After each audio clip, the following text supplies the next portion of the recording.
Guys, మన national anthem జనగణమనని Rabindranath Tagore British రాజు జార్జ్ 5 ని పొగుడుతూ రాశాడంట. जनगण मन अधिनायक जय ये अंग्रेजों के लिए गाया था हमने. जॉर्ज पंचम उसके स्वागत के लिए गाना लिखा रविंद्रनाथ टैगोर. తనకు నోబెల్ ప్రైజ్ వచ్చిన సంవత్సరం 1913లో king George 5 Nobel prize selection కమిటీకి చైర్మన్ గా ఉన్నాడని చెప్తూ సోషల్ మీడియాలో ఈ వీడియో వైరల్ అవుతుంది. కానీ ఈ క్లెయిమ్ నిజం కాదు, ఇదొక ఫేక్ న్యూస్. జనగణమనని ఫస్ట్ టైం డిసెంబర్ 27, 1911 జరిగిన ఒక కాంగ్రెస్ సెషన్ లో పాడారు. ఈ సెషన్ కి చెందిన ఒక డాక్యుమెంట్ లో ఈ సాంగ్ ని ఒక పేట్రియాటిక్ సాంగ్ గా వర్ణించారు.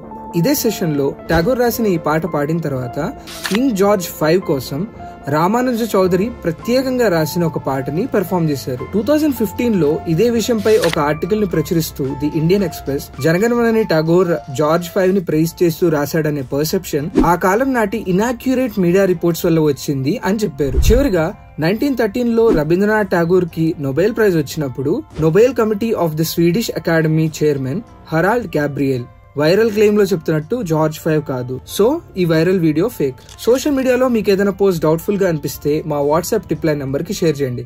మేము ఫ్యాక్ట్ చెక్ చేసి దాంట్లో ఎంత నిజం ఉందో మీకు చెప్తాం. ఇలాంటి ఫేక్ న్యూస్ బారిన పడకుండా ఉండాలంటే ఫ్యాక్ట్లీ తెలుగుని ఫాలో అవ్వండి.